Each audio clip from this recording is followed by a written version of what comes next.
Welcome to ASPN academy. இது current affairs video. Current affairs அப்படின்னா முந்தைய ஆண்டுகளின் முக்கிய நடப்பு நிகழ்வுகள். கரண்டா நடக்கிற நிகழ்வுகள் தான் நடப்பு நிகழ்வுகள்.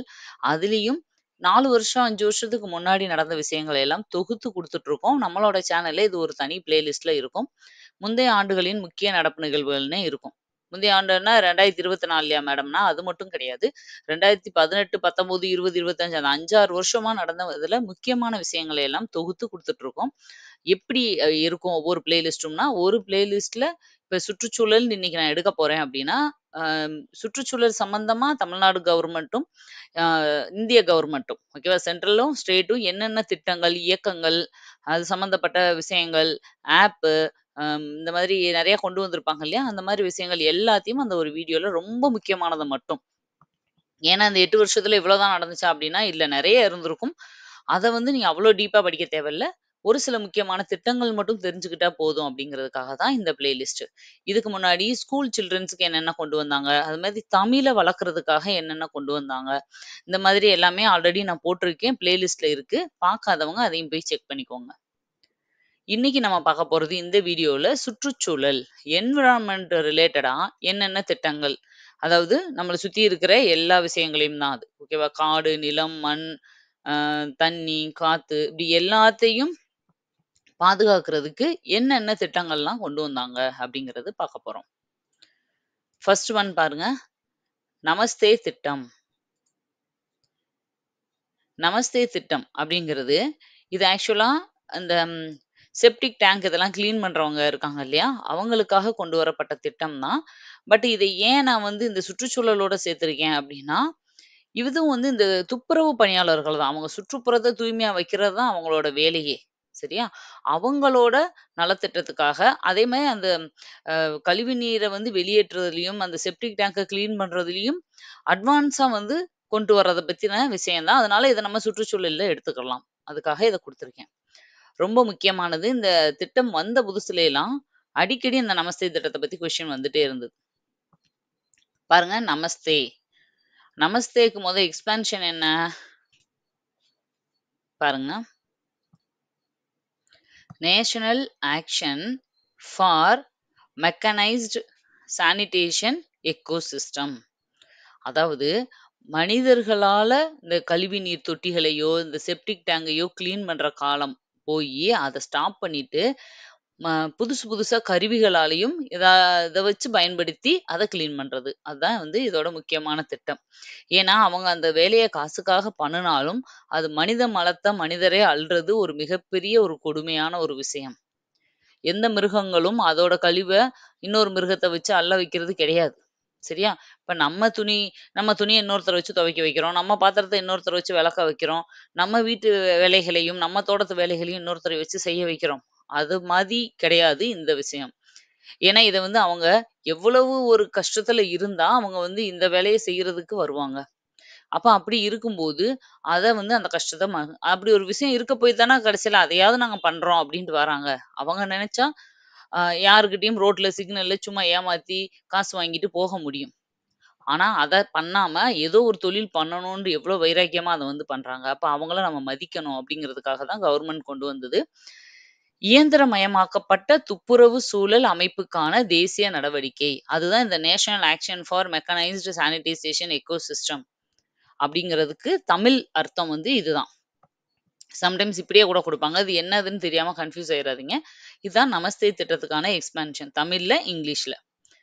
சாக்கடை மற்றும் கழிவு நீர் தொட்டிகளை சுத்தம் செய்யும் பணியில் ஈடுபடுவோர் உயிரிழப்பை தடுத்தல். அதாவது நெறைய பேர் செப்டிக் டேங்க்ல கிளீன் பண்ணும்போது என்ன ஆகும்னா, அந்த அண்டர் கிரவுண்ட் செப்டிக் டேங்க்ல பல பல வருஷமா தேங்கி இருக்கிறத கிளீன் பண்றாங்க. அப்ப நெறைய விஷயங்கள் அதுல நம்ம கழிவுகள் போடுறோம். பேட்டரீஸு, கெமிக்கல்ஸு எல்லாமே அதுல வரும். ஒரு கட்டத்துல உள்ள வந்து பிரஷர் அதிகமாயி, அதிகமாயி அது எல்லாமே விஷவாயுவா மாறிரும். அப்போ நெறைய பேர் இந்த செப்டிக் டேங்க் கிளீன் பண்றவங்க விஷவாயு தாக்கி இறந்து போயிருக்காங்க. அந்த உயிரிழப்ப தடுக்கணும். அது மட்டும் இல்லாம, மாற்று வாழ்வாதாரத்தை உருவாக்குதல். இதான் ரொம்ப முக்கியமானது. அப்ப இவங்கள பூரா வேலைய விட்டு அனுப்பிட்டா, அவங்களுக்கு சந்தோஷமா? ரொம்ப குஷி ஆயிருவாங்களா? அப்டின்னா, அப்படி கிடையாது. ஏன்னா, அவங்களே அந்த அந்த ஆதாரத்திலயாவது வாழ்வோம்ன்னு தான் வந்திருக்காங்க. அதையும் நிறுத்திட்டா, அவங்களுக்கு நல்லது செய்றேன்ற பேர்ல, அவங்களுக்கு கஷ்டத்த தான் நம்ம அதிகமா குடுக்குறோம். அப்ப என்ன பண்ணணும்? அவங்களுக்கு மாற்று வாழ்வாதாரத்த உருவாக்கி குடுக்கணும். வேற ஏதாவது ஒரு வேலைகள்ல அவங்கள ஈடுபடுத்தணும். வேற மாதிரி அவங்களுக்கு வந்து வேலை வாய்ப்புகள குடுத்து, அவங்களோட வாழ்க்கைய வந்து பாத்துக்கிற மாரி. இதுதான் இதோட நமஸ்தே திட்டத்தோட முக்கியமான நோக்கம். துப்புரவு பணியாளர்கள் மனித மலத்துடன் நேரடி தொடர்பு கொள்வதை தவிர்த்தல். துப்புரவு பணிகளை இயந்திரமயமாக்குதல். எல்லாத்தையும் அட்வான்ஸா எத்தனையோ எதெதுக்கோ மிஷின் கண்டுபிடிக்கிறோம். சேட்டலைட் கண்டுபிடிச்சு வேற ஸ்பேஸுக்கு போயிட்டு இருக்கோம். வேற பிளானெட் போய்க்கிட்டு இருக்கோம். இங்க இருக்கிற ஒரு வேஸ்ட்ட கிளீன் பண்றதுக்கு மிஷின் கண்டுபிடிக்க முடியாதா? இந்த இப்ப வரைக்குமே ஆழ்துளை கிணறுல விழுந்த குழந்தைய கண்டுபிடிக்கிறதுக்கு மிஷின் கண்டுபிடிக்காம வச்சிருக்காங்க பார்த்தீங்களா? அதுல என்ன ஒரு பாலிடிக்ஸ் இருக்கோ தெரியல. எவ்வளவோ ரோபோட் கண்டுபிடிக்கிற நாம, மனுஷங்க மாதிரியே ஏஐ கண்டுபிடிக்கிறோம். இதை ஏன் பண்ண மாட்றாங்கன்னு தெரியல. அதே மாதிரி தான் துப்புரவு பணிய வந்து இனிமேலு யாரும் இது வந்து ஒரு கிரைம்பா. இப்போ ஒரு வேள நீங்களே இத பார்த்துட்டு இருக்க யாராவது ஒருத்தர், நீங்களோ, பக்கத்து வீட்லயோ யாராவது ஒருத்தவங்க இந்த மாதிரி அவங்களோட ட்ரெயினேஜ, செப்டிக் டேங்க அந்த யாரோ ஒரு கஷ்டப்படுறவங்கள ஃபோர்ஸ் பண்ணி பண்ண வச்சாங்கன்னா, இத நம்ம கம்ப்ளைண்டே பண்ணலாம். இது வந்து ஒரு பெரிய குற்றமா வந்து அறிவிக்கப்பட்டிருக்கு. ஓகே. 2வது மீண்டும் மஞ்சப்பை திட்டம். இது ஒரு முக்கியமான தமிழ்நாடு கவர்மெண்டோட திட்டம். நான் வந்து இவ்வளோ நேரம் பேசுறேன்னு, மேம் நீங்க நெறைய சொல்றீங்க. ரொம்ப நேரம் பேசுறீங்கன்னு சொல்லிறாதீங்க. ஆக்சுவலா இத வந்து ஃபுல்லா வாசிச்சுட்டு, இதுதான் இதுல விஷயம்னு சொல்லிட்டு போக முடியும். பட் அதோட சேர்ந்து உங்களுக்கு 2 விஷயத்த உங்களுக்கு உங்க லைஃப்க்கு யூஸ் ஆகுற மாரி சொல்லணுன்றதுக்காக தான் நான் எக்ஸ்ப்ளைன் பண்ணிட்டு இருக்கேன். ஓகே. 2வது மீண்டும் மஞ்சப்பை திட்டம். நம்ம சின்ன வயசுல 90ஸ் கிட்ஸ் எல்லாம் பார்த்திருப்போம். மஞ்சப்பை அதிகமா யூஸ் பண்ணியிருப்பாங்க. எல்லார் வீட்லயுமே அந்த மஞ்சப்பை இருக்கும். கல்யாணத்துக்கு போனா மஞ்சப்பை குடுப்பாங்க. ஸ்கூலுக்கு ஃபர்ஸ்ட் ஸ்டாண்டர்ட் சின்ன கிளாஸ்ல சேரும்போது கூட, அந்த ஸ்லேடு, நோட்டு, புக்லாம் வைக்கிறதுக்கு ஒரு மஞ்சப்பையில தான் கொண்டு போவாங்க. அதேமாரி கடைக்கு போகும்போது எல்லாரோட அப்பா, அம்மாலாம் கையில ஒரு மஞ்சப்பை எப்பயும் வச்சிருப்பாங்க. இப்ப நம்ம கட்டப்பை வச்சுக்கிறோம். டிசைனா பேக் வந்துருச்சு. ஓகேவா? ஆனா அந்த காலத்துல மஞ்சப்பை தான். அந்த மஞ்ச பைய திரும்ப மறுபயன்பாட்டுக்கு கொண்டு வர ஒரு திட்டம் தான். ஏன்னா, இப்ப இருக்கிற பிளாஸ்டிக் கழிவுகள வந்து குறைக்கிறதுக்காக. இப்ப பிளாஸ்டிக் வந்து நம்ம பயன்படுத்துறது நம்ம ஸ்கூல் புக்ல படிச்சிருப்போம். 20 நிமிஷம் தான் பயன்படுத்துவோம். ஆவரேஜா பார்த்தா ஒரு பிளாஸ்டிக்க. ஆனா, அது மக்கி மண்ணோட மண்ணா மாறுறதுக்கு 100 வருஷம் ஆகுது. அப்ப நம்மளுக்கு தேவையில்ல இல்லையா? ஒரு சின்ன 10 நிமிஷம் பயன்பாட்டுக்காக இவ்வளோ குப்பைகள வந்து பொல்யூஷன கிரியேட் பண்ணணுமானா, அதுக்காக தான் மஞ்சப்பை. மஞ்சப்பைனா ரீயூஸும் பண்ணுவோம். ஒருவேள அத தூக்கி போட்டாலும் ஈஸியா வந்து அது டீகம்போஸ் ஆயிரும் அதுக்காக. தூக்கி எறியப்படும் பிளாஸ்டிக் பைகளுக்கு எதிரான போராட்டத்தில் சுற்றுச்சூழலுக்கு உகந்த பாரம்பரிய மஞ்சள் பையின் மறுமலர்ச்சியாக டிசம்பர் 2021 தமிழக முதல்வரால் தொடங்கப்பட்ட பிளாஸ்டிக்கிற்கு எதிரான மக்கள் பிரச்சாரம். ஒரு பிரச்சாரம் மாதிரி இத நடத்துனாங்க. மீண்டும் மஞ்சள் பைய வந்து தொடங்குங்க அப்படின்ற மாதிரி. எப்ப? 2021ல. ஞாபகம் வச்சுக்கோங்க. எதுக்கெல்லாம் இயர் குடுக்குறனோ அத நோட் பண்ணிக்கோங்க. துணிப்பைகளை தயாரிக்க சுய உதவி குழுக்கள் உடன் இத வந்து இந்த மீண்டும் மஞ்சப்பை திட்டத்த உருவாக்குனாங்க. அதாவது செல்ஃப் ஹெல்ப் குரூப்ஸ் அப்படின்னு இருப்பாங்கல்ல, அந்த செல்ஃப் ஹெல்ப் குரூப்ஸ். அவங்க கூட சேர்ந்து, அப்ப அவங்களுக்கெல்லாம் வந்து ஒரு தொழில் குடுத்த மாதிரியும் ஆச்சு. சுய உதவிக்கு மஞ்சப்பை தயாரிக்கிறத வந்து அவங்கட்ட ஒப்படைக்கிறது. அவங்க மூலமா அத வந்து சுற்றுச்சூழலுக்கும் பயன்படுற மாரி பயன்படுத்திக்கிறது. ஒரே கல்ல 2 மாங்கா அப்படின்ற மாதிரி. தமிழ்நாடு அரசு பிளாஸ்டிக்கின் ஆபத்துக்கள் குறித்த விழிப்புணர்வை ஏற்படுத்த இந்திய ரயில்வே கேட்டரிங் மற்றும் சுற்றுலா கழகத்துடன் ஐஆர்சிடிசி அதான் வந்து இந்திய ரயில்வே கேட்டரிங் மற்றும் சுற்றுலா கழகம். ஏன்னா இவங்க இங்க தானே இந்த டூரிஸ்ட் இதுல தானே அதிகமா பிளாஸ்டிக் பயன்படுத்துறாங்க. அதனால அந்த டிபார்ட்மெண்ட் தான் இந்த முன்னெடுத்திருக்காங்க. மஞ்சப்பை எக்ஸ்பிரஸ் ரயிலை விரைவில் தொடங்க உள்ளது. மஞ்சப்பை எக்ஸ்பிரஸ் அப்படிங்கிற ஒரு ரயில் வந்துச்சு. ஓகேவா? இது வந்து தொடங்க உள்ளதுன்னு குடுத்துருக்கு. ஒரு ரயில வந்து என்ன பண்ணாங்கன்னா, இதோட விழிப்புணர்வு பிரச்சாரத்துக்காக எல்லா இடத்துக்கும் அந்த மஞ்சப்பை, மீண்டும் மஞ்சப்பைன்டு ட்ரெயின்ல வந்து பெயிண்ட் பண்ணி எல்லா இடத்துக்கும் ஒரு சும்மா அப்படியே ஒரு இது மாரி விட்டாங்க. சரியா? இதான் மீண்டும் மஞ்சப்பை திட்டம். இப்ப நீங்க வந்து எப்படி நோட்ஸ் எடுத்துக்கலாம்னா, Meendum Manjappai, alternative for plastic December 2021 by self help groups. ஓகேவா? அது மாரி Manjappai express train by IRCTC. இவ்வளோதான். இவ்வளோ மட்டும் நீங்க நோட் பண்ணி வச்சுக்கிறணும். ஒரு நோட்ஸ் எடுக்கிறதா இருந்தா, இந்த மாரி ஹிண்ட் மட்டும் எடுத்து வச்சுக்கோங்க. இல்லையா, ஒரு வீடியோவ 2 டைம்ஸ் கேளுங்க. உங்களுக்கு அதிலேயே மைண்ட்ல நின்றும். ஓகே. நெக்ஸ்ட் இது பார்க்கலாம். மியாவாக்கி காடு வளர்ப்பு. 3வது நம்ம பார்க்க போற திட்டம் என்னன்னா, மியாவாக்கி காடு வளர்ப்பு. அது என்ன மியாவாக்கி அப்டின்னா, மியாவாக்கி காடு வளர்ப்பு முறை என்பது ஜப்பானிய தாவரவியலாளர் அக்கிரா மியாவாக்கியால் உருவாக்கப்பட்ட இத அக்கிரா மியாவாக்கின்னு ஒருத்தர் உருவாக்குனதுனால மியாவாக்கி காடு வளர்ப்புன்னு பேர் வந்துச்சு. பாருங்க அவரோட ஃபுல் பேரு அக்கிரா மியாவாக்கி. யாரு? ஜப்பான் நாட்ட சேர்ந்த ஒரு பாட்டனிஸ்ட். ஓகேவா? அவரு உருவாக்குன அமைப்பு தான் இது. ஒரு ஒரு மெத்தட். என்னது? அடர்வு நடவு முறையில் விரைவாக காடுகளை உருவாக்கும் ஒரு தொழில்நுட்பம். இது அதோட டெஃபினிஷன். மியாவாக்கி காடு வளர்ப்புனா என்னன்றது. அதாவது ஒரு குறிப்பிட்ட கம்மியான பிளேஸ்ல அடர்த்தியா மரங்கள வந்து நெறைய நடுறது. ஓகேவா? காடுகள்னா அப்படி இல்லைல்ல. நெறைய ஸ்பேசியஸா தான மரங்கள் இருக்கும். ஆனா, கம்மியான பிளேஸ்ல அடர்த்தியான மரங்கள வந்து நடுறதுக்கு பேரு தான் இந்த மியாவாக்கி காடு வளர்ப்பு. ஏன் அப்படின்னா, ஒரே இடத்துல குறுகலான இடத்துல சின்ன மரம், பெரிய மரம் எல்லாமே இருக்கும்போது, அது ஒருத்தர் அட்ஜஸ்ட் பண்ணி, அது வந்து வளர்ற தன்மை வந்து மாறுது. நல்லா வளருதுன்னு சொல்றாங்க. சரியா? அது மட்டும் இல்லாம, சுற்றுச்சூழல மேம்படுத்துறதுக்கு, இப்போ திடீர்னு வந்து இப்போ ஒரு சிட்டிக்குள்ள பொல்யூஷன் ஜாஸ்தி ஆகுது. டெல்லியில போய் திடீர்னு ஒரு பெரிய ஃபாரஸ்ட்ட உருவாக்க முடியுமா? அவ்வளோ பெரிய இடங்கள்லாம் இப்ப இல்ல. ஓகேவா? மனுஷன் வாழ்றதுக்கே சண்டை போட்டுட்டு இருக்கோம். அப்ப என்ன பண்றதுன்னா, கம்மியான பிளேஸ் எங்கேயாவது கிடைச்சுச்சுன்னா, ஒரு அபார்ட்மெண்ட் கட்டுற அளவுக்கு ஒரு குளம் ஏதாவது ஏரியாக்கள்லாம் அவுட்டர் ஏரியாக்கள்ல இருக்கும். அந்த மாரி சிட்டிக்கு உள்ளேயே கம்மியான பிளேஸ்ல அடர்த்தியா நெறைய மரங்கள நடுறது. இந்த மரத்த இப்படி அடர்த்தியா நடுறதுனால என்ன பிரயோஜனம்னா, அந்த நடுறதுக்கு உள்ள போய் நம்ம போய் இஷ்டத்துக்கு கிரிக்கெட் விளையாட முடியாது. மரத்தடியில விரிச்சு படுத்து ஜாலியா என்ஜாய் படுக்கலாம். அந்த அளவுக்கு இருக்கும். ரொம்ப பெருசா ஸ்பேசியஸா உள்ள போய் நம்ம யூஸ் பண்ண முடியாது. மரங்கள் ரொம்ப பக்கத்துல நெருக்கமா இருக்கும். தரையோட அளவு கம்மியா இருக்கும். ஆனா என்னன்னா, அந்த மரங்கள் அடர்வு அதிகமான மரங்களோட அ காற்று எமிஷன்னால என்ன ஆகுது அப்படின்னா, சுற்றுச்சூழலுக்கு வந்து இது ஹெல்ப்ஃபுல்லா இருக்கு. அப்ப இந்த வாகனங்களால வெளியிடப்படுற கார்பன் எமிஷன வந்து குறைக்குது. இது என்ன பண்ணிருதுன்னா, அப்சர்வ் பண்ணிக்கிறது. அட்லீஸ்ட் அந்த மரங்கள் மூலமா மத்த காடுகளுக்கு என்னென்ன பயன் மனிதர்களுக்கு குடுக்குதோ, அதெல்லாம் குடுக்காட்டி கூட, பொல்யூஷன கண்ட்ரோல் பண்றதுக்கும், அந்த சும்மா இருக்க இடத்துல 4 மரத்த வளர்த்து வைக்கிறதுனால ஆக்ஸிஜன் அளவு கூடுது. இந்த மாரி கார்பன் எமிஷன குறைக்குது. இந்த மாதிரி பயன்படுத்துறது ரொம்ப நல்லது. பாருங்க. மியாவாக்கி காடுகள் சூழலை மேம்படுத்துவதற்கும், கார்பன் உமிழ்வை குறைப்பதற்கும் உதவுகின்றன. இந்த வண்டிகள்ல இருந்து வெளிவர கார்பன் மோனாக்சைடு அப்படின்னு சொல்றோம் இல்லையா? அதான் வண்டிகள்ல இருந்து வர புகையில அதிகமா இருக்கு. அந்த கார்பன் எமிஷன் அதிகமாகுறதுனால தான் புவி வெப்பமாகுது. இப்ப வருஷம் வருஷம் வந்து வெப்பமயமாதல் கூடிக்கிட்டே போகுது. கடந்த 2024 தான் அதிகமான வெப்ப ஆண்டா சொன்னாங்க. இனி இந்த சம்மர் முடிஞ்சா தான் தெரியும். அத விட இங்க வந்து ஹையஸ்ட்டா வந்து டெம்பரேச்சர் பதிவாகுதா இல்லையான்னு. ஓகேவா? அப்போ இந்த மாதிரி கார்பன் எமிஷன் எப்ப குறைக்கிறோமோ, அப்பதான் இந்த பருவநிலை மாறுபாடு வந்து நம்மளுக்கு வந்து கரெக்ட்டா இருக்கும். அதுக்காக இந்த மாரி காடுகள வளர்க்கலாம். மியாவாக்கி முறை நகர்ப்புறங்களில் காடுகளை உருவாக்குவதற்கு ஒரு சிறந்த வழியாக பார்க்கப்படுகிறது. கிராமங்கள்ல உருவாக்கிரலாம். இன்னமும் இடங்கள் இருக்கலாம் நெறையா. ஆனா நகர்ப்புறங்கள்லயும் காடுகள உருவாக்க இந்த மாதிரி இவர் சொல்ற டெக்னாலஜி ரொம்ப யூஸ்ஃபுல்லா இருக்கு. இப்ப மியாவாக்கினா என்ன அப்படின்னு தெரிஞ்சுக்கிட்டீங்கன்னா, குறுகிய பரப்புல அடர்த்தியா நெறைய மரங்கள நடுறதுக்கு பேரு தான் மியாவாக்கி காடு வளர்ப்பு. அது எதனால அப்படி பண்றோம் அப்படிங்கிறது உங்களுக்கு சொல்லிட்டேன் நானு. நெக்ஸ்ட் பாருங்க. நீலகிரி வரையாடு திட்டம். ரொம்ப முக்கியமானது ஒண்ணு. ஏன் அப்படின்னா, நீலகிரி வரையாடு தான் தமிழ்நாட்டோட மாநில விலங்கு. நம்மளுக்கு இந்திய அளவுல தேசிய விலங்கு எல்லாருக்குமே நெறைய தெரியும் நம்ம. புலி, தாமரை அது இதுன்னு சொல்லிட்டு போயிருவோம்.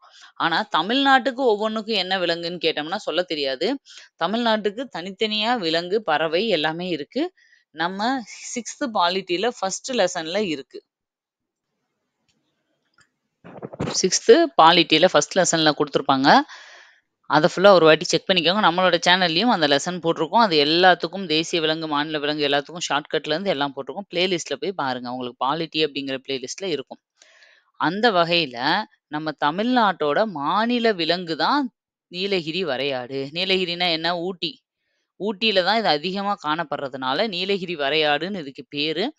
மத்த ஆடுகள மாரி இது இருக்காது. கொஞ்சம் டிஃபரெண்ட்டா இருக்கும். ஓகேவா? ஹைட்டா இருக்கும். கொம்பு இதெல்லாம் வித்தியாசமா இருக்கும். நீலகிரி வரையாடு.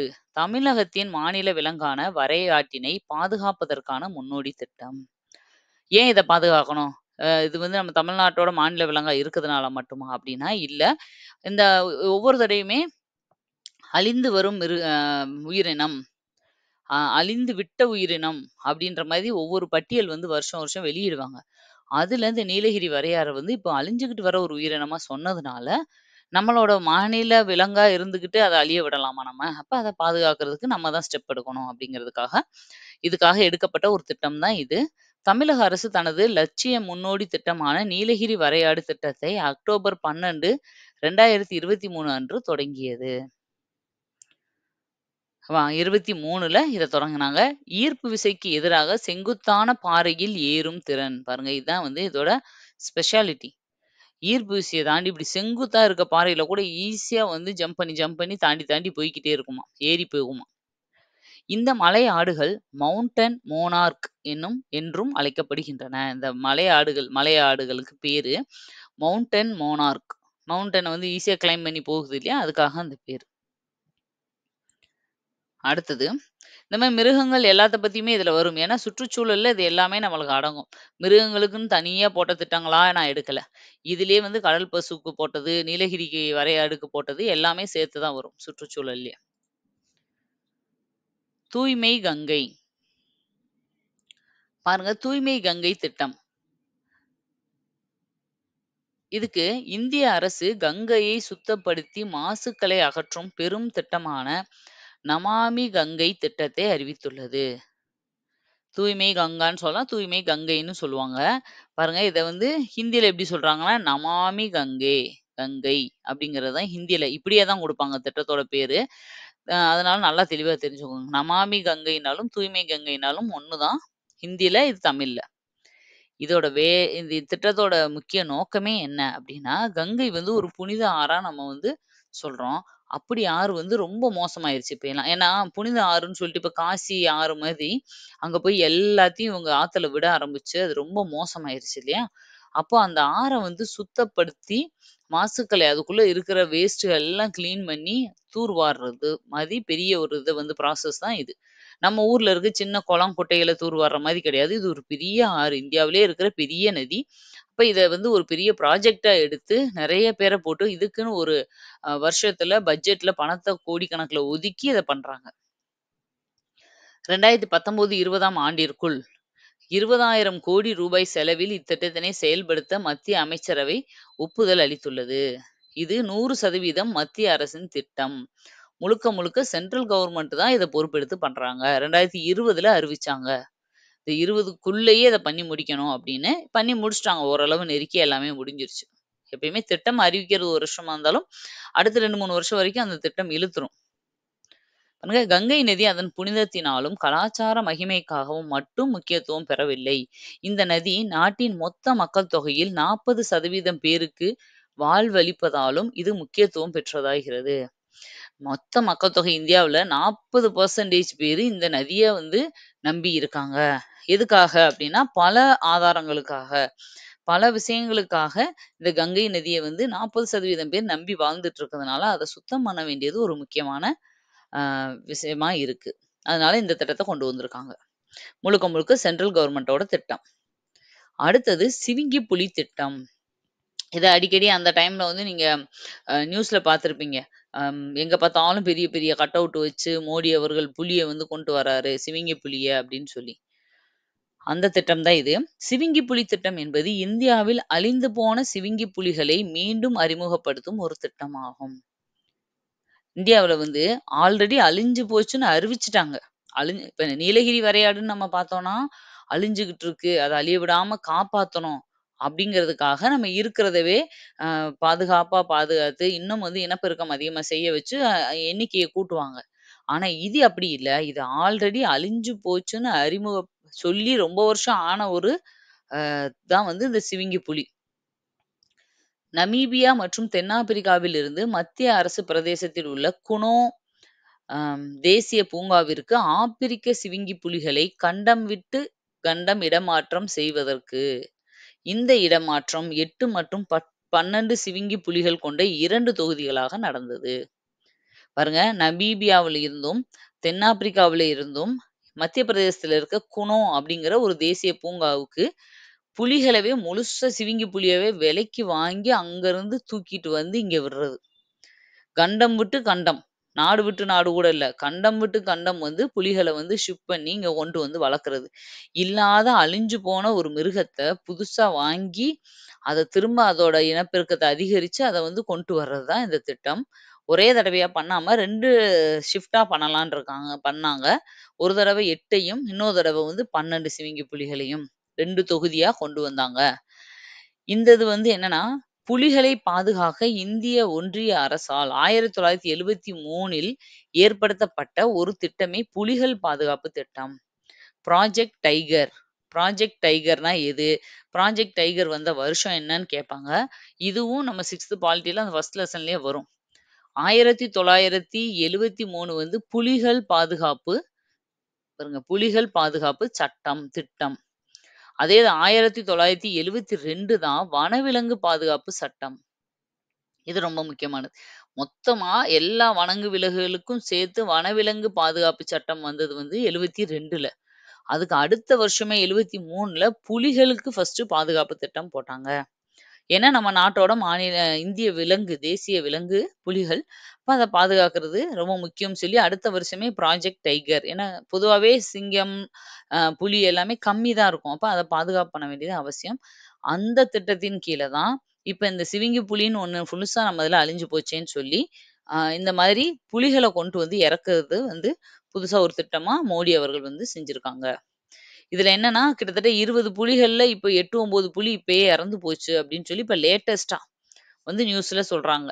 வந்து ஏன் அப்படின்னா, ஒழுங்கா கவனிக்கலையா அப்படின்னா, அந்த மாதிரி கிடையாது. பல விஷயங்கள் இருக்கும். இப்ப ஒரு ஊர் விட்டு ஊர் போனாலே நம்மனால சரியா சாப்பிட முடியாது, தூங்க முடியாது. அதனால அடாப்ட் ஆகுறதுக்கு கொஞ்சம் கஷ்டமாகும் இல்லையா? இது கண்டம் விட்டு கண்டம் வந்திருக்கு. இப்ப அது வந்து அடாப்ட் ஆகணும். அதோட குட்டிகளுக்கு வந்து இங்க சூழ்நிலை வந்து கரெக்ட்டா இருக்கணும். அதோட டெம்பரேச்சர் எல்லாமே தாங்குற மாதிரி இருக்கணும்.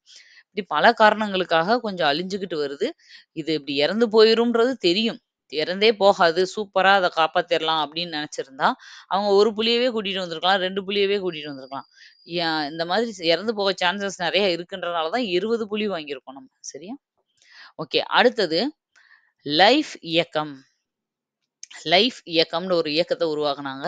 அந்த லைஃப்‌க்கு எக்ஸ்பான்ஷன் என்ன அப்டின்னா, life style for the environment அப்படிங்கிறது தான் அந்த லைஃப் அப்படிங்கிறதோட எக்ஸ்பான்ஷன். இது மனித நிலைத்தன்மையை மேம்படுத்துவதையும், சுற்றுச்சூழலை பாதுகாப்பதையும் நோக்கமாக கொண்ட ஒரு உலகளாவிய முயற்சியாகும். அதாவது மனிதர்கள் அ எல்லாரும் ஒண்ணா சேர்ந்து நடத்துற ஒரு இயக்கம். அதாவது என்னன்னா, இப்போ ஒரு விஷயம் இப்ப நான் சுற்றுச்சூழல பாதுகாக்கணும். இல்ல வெப்பமயமாதல நான் தடுக்கணும். வெஹிக்கிள்ஸ் வந்து இவ்ளோ ஜாஸ்தியானத வந்து குறைக்கணும். இப்படி ஏதோ ஒண்ணு சுற்றுச்சூழல பாதுகாக்க ஒரு ஸ்டெப் எடுக்குறாங்க அப்படின்னா கவர்மெண்ட், அத ஒவ்வொரு தனி மனிதன்கிட்ட இருந்தும் ஆரம்பிக்கிறது.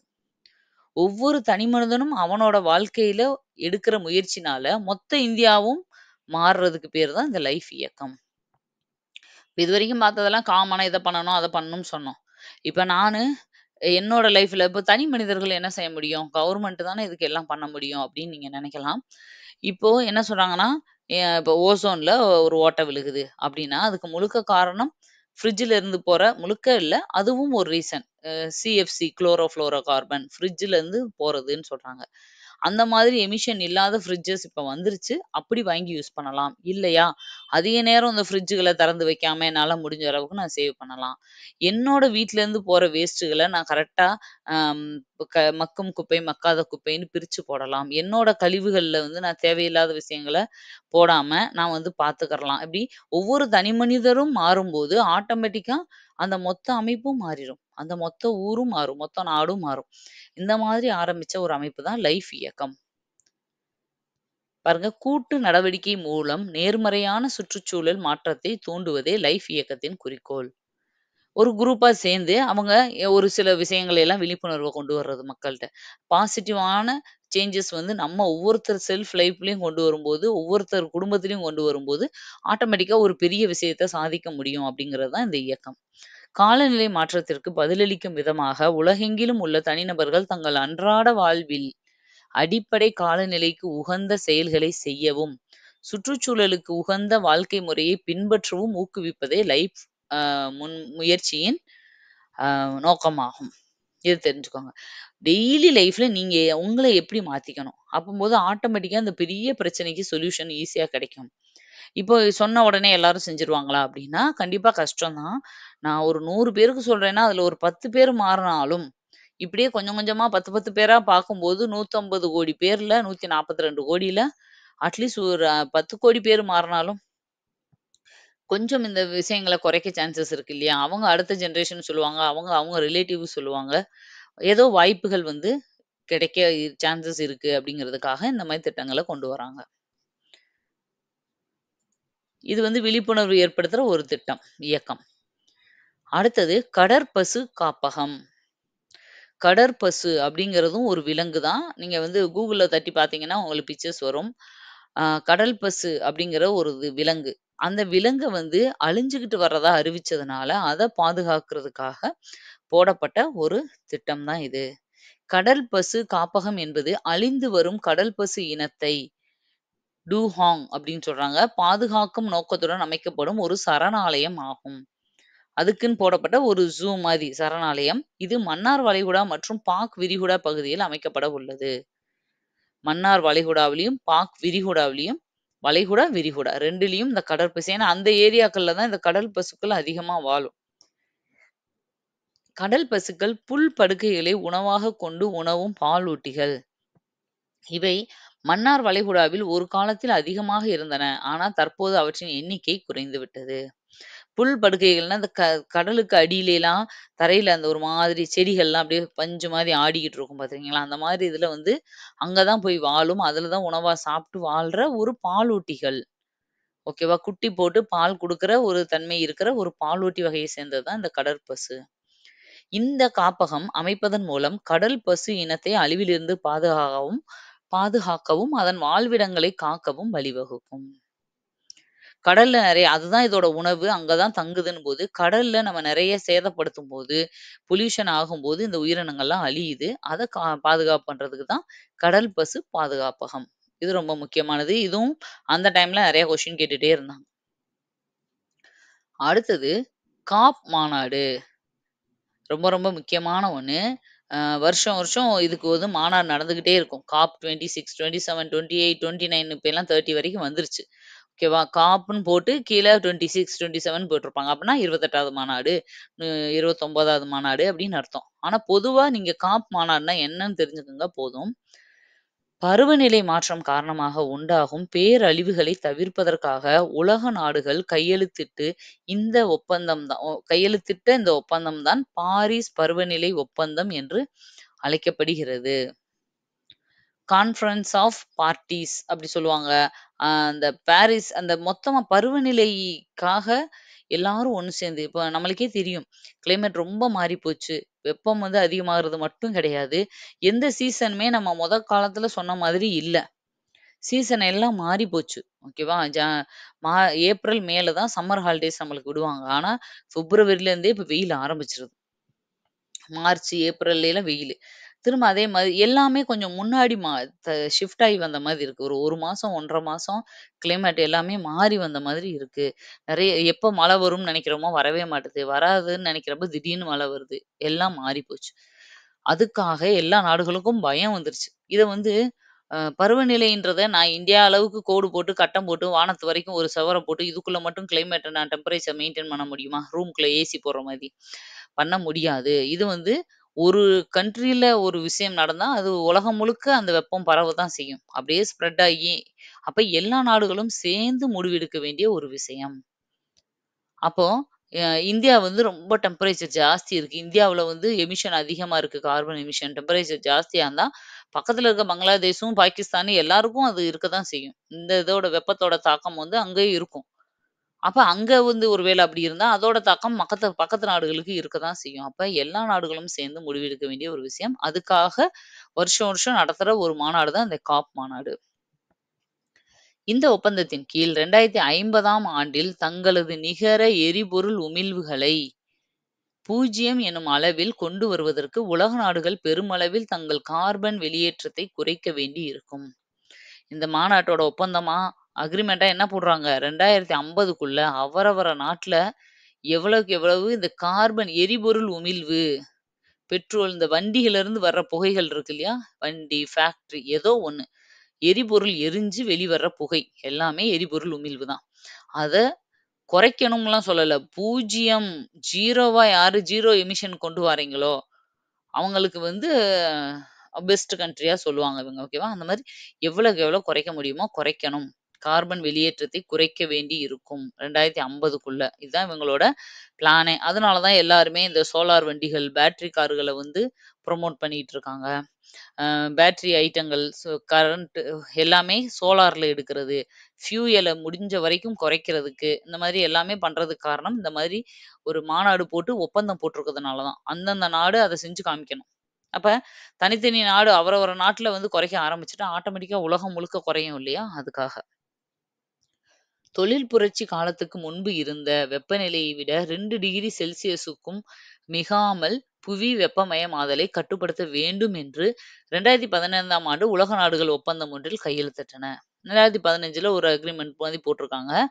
தொழில் புரட்சி காலம். தொழில் புரட்சி காலம்னா இந்த 2000க்கு முன்னாடி இந்த இது வந்துச்சு இல்லையா? தாராளமயமா எல்பிஜி கொள்கையெல்லாம் வந்துச்சுல்ல. உலக அளவுல மொத்தமா எல்லா தொழில் புரட்சியே மாறுச்சு. மன்மோகன் சிங் வந்து இதா இருந்தப்ப. அப்போ அந்த டைம்ல வந்து வந்த அந்த ஒலி புரட்சிக்கு முன்னாடி ஒரு டெம்பரேச்சர் இருந்திருக்கும் இல்லையா? அப்ப தொழில் புரட்சி வந்ததுக்கு அப்புறம் தான் பிசினஸ பண்றேன்னு சொல்லிட்டு பிசினஸ்ன்ற பேர்ல எல்லாத்தையும் கூட்டி விட்டு தான் இந்த டெம்பரேச்சர் எல்லாமே கூடி போயிருக்கு. அப்போ அதுக்கு முன்னாடி இருந்த அந்த வெப்பநிலைய விட ஒரு 1 ஆர் 2 டிகிரி எக்ஸ்ட்ரா இருக்கலாம். அவ்வளோதான். அந்த நிலைமைக்கு திரும்ப கொண்டு வரணும் அப்படிங்கிறது தான் இதோட நோக்கமே. ஓகே, நெக்ஸ்ட் பார்க்கலாம். சுனாமி தயார் கிராமங்கள். அப்படின்னா என்னன்னா, சுனாமி தயார் கிராமங்கள் என்பது சுனாமி போன்ற பேரழிவுகளுக்கு தயாராக இருக்கும் கிராமங்களை குறிக்கும். அப்படின்னா என்னது? எவ்வளவு அழிவு வந்தாலும் பரவால்ல. எங்க ஊர்ல வந்து அழிச்சுட்டு போ அப்படின்ட்டு அத தயாரி சாகுறதுக்கு ரெடியா இருக்காங்கன்னு அர்த்தமா? அப்படி கிடையாது. சுனாமி வந்தாலும் அத ஃபேஸ் பண்ண தயாரா இருக்கிற கிராமங்கள். கவர்மெண்ட் என்ன பண்ணும் அப்படின்னா, கடலோரத்துல இருக்கிற கிராமங்கள் தான் அந்த சுனாமியால அதிகமா பாதிக்கப்படுறாங்க. அப்ப அவங்கள எல்லாம் அந்த மாதிரி இருக்கிற எல்லா ஸ்டேட்ல இருக்கிற எல்லா கிராமங்களையும் செலக்ட் பண்ணி எடுத்துருவாங்க. எடுத்துட்டு என்ன பண்ணுவாங்கன்னா, ஒவ்வொரு கிராமமா டெவலப் பண்ணுவாங்க. டெவலப்னா எப்படின்னா, இப்ப சுனாமி வரப்போதுன்னா, வர்றதுக்கு முன்னாடியே அவங்களுக்கு எச்சரிக்கை குடுக்கறதுக்காக ஒரு எச்சரிக்கை மையம். ஒருவேளை வந்துட்டான், அதுலருந்து தப்பிக்கிறதுக்கு தேவையான முன்னெச்சரிக்கை அந்த கருவிகள், மீட்பு குழுக்கள், அங்க ஃபயர் சர்வீஸோ, அந்த மீட்பு குழுவினர் எல்லாம் ரெடியா இருப்பாங்க எப்பயுமே. அதே மாதிரி அங்க இருக்கவங்களுக்கு அந்த மாதிரி ஒரு சூழ்நிலையில அந்த வாழ்வாதாரம் அவங்க வந்து ஓகே. சுனாமிலேருந்து தப்பிச்சுட்டாங்க. ஆனா வந்து வீடுகள் எல்லாமே அழிஞ்சு போச்சு. அவங்களோட வாழ்வாதாரங்கள் கொஞ்ச நாளைக்கு நல்லா ஆகுற வரைக்கும் தேவையான விஷயங்கள் எல்லாம் ரெடியா. இந்த மாதிரி ஒரு சுனாமி வந்தா, அதனால எந்த பாதிப்பும் ஆகாம வந்தாலும் அத ஃபேஸ் பண்றதுக்கு ரெடியா இருக்கிற கிராமங்கள் தான் சுனாமி தயார் கிராமங்கள். ஏன்னா, இப்ப இந்த மாதிரி கிராமங்கள பூரா தயார் பண்ணி ரெடியா வச்சுட்டா, அவங்க சுனாமியே வந்தாலும் நீ பயப்பட தேவையில்ல. முன்னாடியே எச்சரிக்கை வந்துரும். ஆ அவங்க வந்து கரெக்ட்டா போய் ஒரு இடத்துல அப்படியேவும் அவங்க வீட்டெல்லாம் விட்டுட்டு போய் ஒரு இடத்துல சேஃபா நிக்கிறதுக்கு ஒரு ஹைட்டான பிளேஸ்ல ஒரு நல்ல பெரிய ஸ்பேசியஸான ஒரு இடம். அதுக்கப்புறம் அது முடிஞ்சதுக்கப்புறம் அவங்கள கூட்டிட்டு வந்து அவங்களுக்கு தேவையான குடுக்குறதுக்கு ஒரு டீமு. இந்த மாரி எல்லாமே ரெடியா இருக்கு. இந்த மாதிரி அவரவர மாநிலம் அந்தந்த ஊர்ல இருக்கிற கிராமப்புறம் அதாவது கடலோர கிராமங்கள தேர்ந்தெடுத்து டெவலப் பண்ணணும். தேவையான விஷயங்கள பூரா உட்கட்டமைப்புகள செஞ்சு குடுக்கணும். இதுதான் சுனாமி தயார் கிராமங்கள். இந்த கிராமங்கள் சுனாமி எச்சரிக்கைகளுக்கு தயங்காமல் செயல்பட தேவையான எச்சரிக்கை அமைப்புகள், தங்குமிடம், மீன்பிடி தொழிலாளர்கள் மீதான கவனம், தீயணைப்பு மற்றும் மீட்பு படைகள் போன்ற வசதிகளுடன் இருக்க வேண்டும். மீன் பிடிக்க போறாங்க இல்லையா? அவங்களுக்கு கரெக்ட்டா சிக்னல் குடுக்கணும். சுனாமி வந்துட்டுருக்கு, உள்ள இருக்காதீங்க, உடனே வெளிய வாங்க, இன்டிமேஷன் உடனே குடுக்குற மாரி, இப்படி எல்லா அட்வான்ஸ் டெக்னாலஜியும் வச்சு ரெடியா ஒரு கிராமத்த வச்சிருக்குது. இதுதான் வந்து சுனாமி தயார் கிராமங்கள். ஈவன் தமிழ்நாட்டிலயுமே நெறைய கிராமங்கள் வந்து ரெடியா நம்ம எல்லாம் ப்ரிப்பேர் பண்ணிட்டு, நம்ம வந்து கவர்மெண்ட் கிட்ட இன்ஃபார்ம் பண்ணணும். இப்ப தமிழ்நாட்டுல ஒரு கிராமம் ரெடி ஆயிருச்சு. கடலூர் கடலூர் இருக்குன்னு வச்சுக்கோங்க. கடலூர் பக்கத்துல இருக்க ஒரு கிராமம் ரெடி ஆயிருச்சு அப்டின்ட்டா, சென்ட்ரல் கவர்மெண்ட்க்கு நம்ம இன்ஃபார்ம் பண்ணோம்னா, அங்கருந்து ஒரு டீம் வருவாங்க. வந்து ஃபுல்லா செக் பண்ணுவாங்க. பண்ணிட்டு, ஆமா இந்த கிராமத்துல எல்லாமே இருக்கு. இது வந்து சுனாமி தயார் கிராமமா அறிவிக்கலாம்னு சொல்லி, பெர்மிஷன் குடுத்து அவங்க பேர அதுல லிஸ்ட்ல சேர்த்துட்டு, அந்த கிராமத்த வந்து என்ட்ரி பண்ணிக்கிட்டு போயிருவாங்க. இந்த மாதிரி பண்ண வேண்டியது வந்து அவரவர ஸ்டேட்டுக்கு முக்கியமான ஒரு வேலையா குடுத்துருக்காங்க. யுனெஸ்கோ ஒடிசாவில் உள்ள 24 கடலோர கிராமங்களை சுனாமி தயார் என அங்கீகரித்துள்ளது. பாருங்க, இது யுனெஸ்கோவும் சொல்லுது. எல்லாம் இந்தியாவுல மட்டும் இந்த முன்னெடுப்பு எடுக்கல. சுனாமி வந்து இந்தியாவ மட்டும் பாதிச்சுச்சா? இல்ல. எங்கேயோ இந்தோனேசியாவுல ஒரு மைய பகுதியில நடந்தது எத்தனையோ நாடுகள பாதிச்சுச்சு. அப்ப யுனெஸ்கோ வந்து எல்லா நாடுகள்ட்டயும் இத வந்து செய்ய சொல்லியிருக்கு. அவரவர நாட்ல கடலோர பகுதிகள பூரா பண்ண வேண்டியது உங்களோட பொறுப்புன்னு. அப்படி ஆன உடனே யுனெஸ்கோவே அறிவிக்கும். அப்படி ஒடிசாவுல மட்டும் கிட்டத்தட்ட 24 கடலோர கிராமங்கள சுனாமி தயார் அப்படின்னு சொல்லி அங்கீகரிச்சிருக்காங்க. நம்ம தமிழ்நாட்டிலயும் அறிவிச்சிருக்காங்க. அதெல்லாம் எது எதுன்னு மனப்பாடம்லாம் பண்ண தேவையில்ல. அப்படின்னா என்ன? எதுக்கானது? அப்படிங்கிற விஷயம் தெரிஞ்சா போதும். இவ்வளோதான்ப்பா. சுற்றுச்சூழல் சம்மந்தமா வந்து நான் விலங்குகள், மிருகங்கள், சுற்றுச்சூழல் எல்லாத்துக்கும் சேர்த்தே குடுத்துட்டேன். இது மட்டும் தான் இருந்துச்சா இந்த 5 வருஷத்துல அப்படின்னா, இல்ல இப்ப பிளாஸ்டிக்க வந்து ஒழிக்கணும் அப்படிங்கிறதுக்காக ஏதாவது முன்னெடுப்பு நடத்தியிருப்பாங்க. அதே மாதிரி போதைப் பொருள தடுக்கிறதுக்கு ஒரு ஆப் கொண்டு வந்திருப்பாங்க. இந்த மாதிரி இதெல்லாம் நான் எடுக்கல. ரொம்ப முக்கியமான விஷயத்த மட்டும் தான் எடுத்திருக்கேன். அதெல்லாமே டெய்லி கரண்ட் அஃபேர்ஸ் மாரி ஆயிடும். நீங்க இப்பயும் நடந்த விஷயங்கள் படிக்கணும், பழசும் தெரிஞ்சுக்கணும் அப்படிங்கிறதுக்காக. ஏன்னா இந்த மாரி ஒரு சில விஷயங்கள் நீங்க தெரிஞ்சுக்கும்போது, உங்களுக்கு டைரக்ட்டா கொஸ்டின் வந்தாலும் சரி, இல்ல நீங்க வேற மாதிரி கொஸ்டின் வந்தாலும் எலிமினேட் பண்ணி, சூஸ் பண்ணி ஆன்ஸர் வந்து போடுறதுக்கு இது யூஸ்ஃபுல்லா இருக்கும். இப்ப நான் சொல்றதுனால தான் இவ்ளோ நேரம் வளவளன்னு கத்திட்டு இருக்கேனே தவிர, ஏன்னா உங்களுக்கு அது புரியணும். அது என்னன்னு தெரியணும். ஓகேவா? அதுக்காக தான். மத்தபடி நீங்க இதுல இருக்க கான்செப்ட்ன்னு பார்த்தா ஒரு 10 மினிட்ஸ்ல ரீகால் பண்ணிக்கலாம். ஜஸ்ட். ஹெட்டிங்ஸா கூட எழுதி வச்சுக்கோங்க. உங்களுக்கு மறக்காம இருக்க. இல்ல ஹெட்டிங்க போட்டு ஹிண்ட் மாரி ஒரு 4, 4 பாயிண்ட் கீழ. அதுவும் ஒரு 4, 4 வேர்ட் கூட எழுதி வச்சாலே போதும். இப்ப சுனாமி தயார் கிராமங்கள் அப்டின்னா, ஹெட்டிங்க போட்டுட்டு கடலோர பகுதிகள், அப்புறம் தேவையான எல்லா வசதிகளும். ஒடிசாவுல 24 கிராமங்கள பை யுனெஸ்கோ. இவ்வளோதான். இந்த அளவுக்கு மட்டும் நீங்க ஹிண்ட் மாரி நோட் பண்ணி வச்சுக்கோங்க. ரொம்ப யூஸ்ஃபுல்லா இருக்கும் உங்களுக்கு. ரிவிஷன் பண்ணும்போது டக்கு டக்கு டக்குன்னு பண்ணிரலாம் நீங்க. ஓகே. திரும்ப அடுத்த ஒரு வீடியோல இன்னும் ஒரு தலைப்போட உங்கள நான் மீட் பண்றேன். Thank you. பாய்.